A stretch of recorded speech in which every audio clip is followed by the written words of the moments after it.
Hai, Reza here.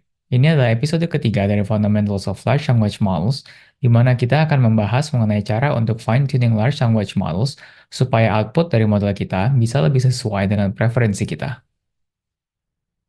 Di episode sebelumnya, kita telah membahas mengenai scaling loss dan cara kerja dari LLM seperti GPT dan Llama. Akan tetapi, jika kalian pernah berinteraksi dengan chatbot-chatbot yang menggunakan GPT atau Llama atau LLM lainnya, besar kemungkinan bahwa model yang dipakai bukanlah sekedar base model atau pre-trained model tanpa penyesuaian lebih lanjut. Walaupun base model seperti pre-trained GPT-3 dan Llama 3 sangatlah kuat secara performa dalam language modeling, output yang dihasilkan belum tentu sesuai dengan yang kita harapkan. Maka dari itu, model-model ini perlu kita fine-tune lebih lanjut lagi untuk bisa memenuhi kriteria ini. Salah satu contoh teknik untuk melakukan hal ini adalah Instruct GPT. Mereka menunjukkan cara fine-tuning LLM seperti GPT-3 agar outputnya bisa lebih sesuai dengan preferensi manusia. Untuk fine-tuningnya sendiri ada 3 tahap. Pertama, proses fine-tuning ini dimulai dengan supervised fine-tuning. Setelah itu, kita akan melatih sebuah reward model, karena di tahap selanjutnya kita akan melakukan fine-tuning menggunakan reinforcement learning from human feedback atau RLHF. Sekarang, mari kita lihat ketiga tahap ini secara lebih detail. Untuk supervised fine-tuning, kita akan mengumpulkan dataset yang mengandung pasangan prompt dan response yang ditulis oleh manusia untuk berbagai macam use cases. Contohnya, kita akan mengumpulkan beberapa pasangan prompt dan response yang akan kita sering alami dari percakapan yang sifatnya brainstorming. Kemudian, kita juga bisa mengumpulkan data di mana seakan-akan model kita diminta untuk bisa meringkas suatu input sequence. Agar lebih konkret, mari kita lihat satu contoh pasangan prompt response untuk summarization task di bawah ini. Di sini, promptnya adalah, tolong ringkas paragraf berikut dalam satu kalimat. Tadi pagi, saya pergi ke pasar untuk beli nasi goreng. Di sana, saya bertemu dengan teman lama saya. Kemudian, saya dan dia jadi berbicara selama 1 jam. Karena itu, saya jadi telat masuk ke kantor. Sedangkan respons ideal dari seorang labeler adalah sebagai berikut. Karena kelamaan ngobrol dengan teman lama ketika sedang beli nasi goreng di pasar tadi pagi, saya telat ke kantor. Dengan menggunakan dataset ini, kita bisa melakukan fine-tuning dengan supervised learning, di mana modelnya bisa dilatih secara langsung untuk mengoptimalkan classification loss per token. Setelah supervised fine-tuning, kita akan melatih sebuah reward model. Kita perlu sebuah reward model karena di tahap ketiga, kita akan melakukan fine-tuning menggunakan reinforcement learning. Jadi, reward model ini nantinya akan dipakai untuk menciptakan training signal pada tahap fine-tuning terakhir.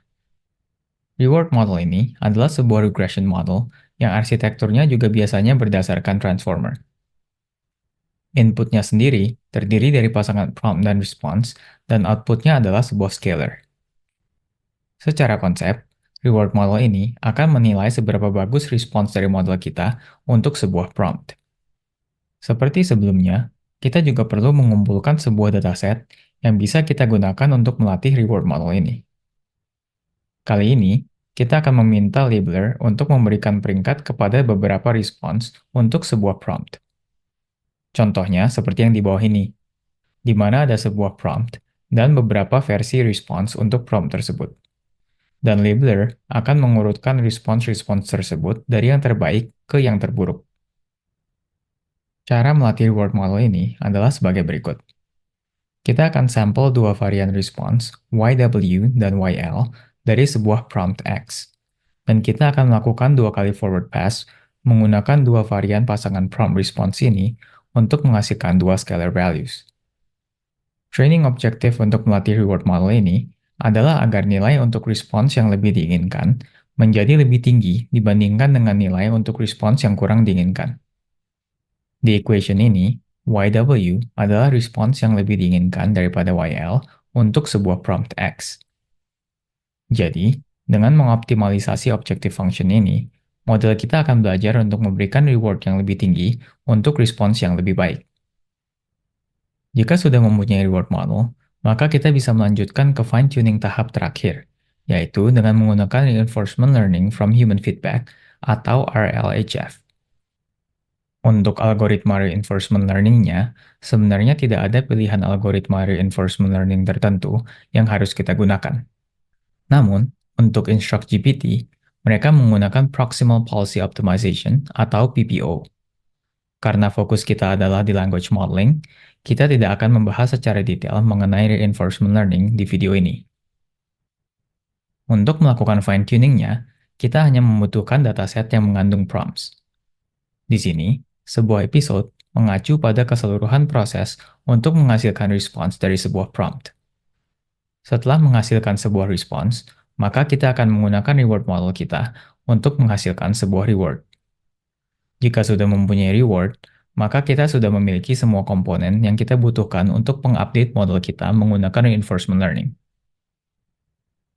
Di paper InstructGPT, ditemukan bahwa teknik fine-tuning ini menghasilkan LLM yang responsnya lebih sesuai dengan preferensi kita. Bahkan ketika kita membandingkan model InstructGPT dengan 1,3 miliar parameter dan standar GPT-3 dengan 175 miliar parameter. Perlu diketahui juga bahwa komputasi yang dibutuhkan untuk melakukan teknik fine-tuning seperti InstructGPT jauh lebih rendah dibanding proses pre-training untuk mendapatkan base model. Keunggulan lain dari InstructGPT adalah kemampuannya untuk mengikuti instruksi di luar scope training data dan menurunnya tingkat halusinasi. Sebagai catatan, fine-tuning dengan RLHF bisa juga digabungkan dengan objektif pre-training agar model kita tidak overfit ke dataset yang baru dan melupakan pengetahuan yang telah dipelajari sebelumnya. That's it for this episode. Di sini, kita telah melihat salah satu cara untuk fine-tuning large language models menggunakan reinforcement learning from human feedback atau RLHF. Tujuannya adalah untuk mengatasi keterbatasan dari base models yang belum bisa mengikuti instruksi manusia secara optimal. Thanks for watching and see you in the next episode.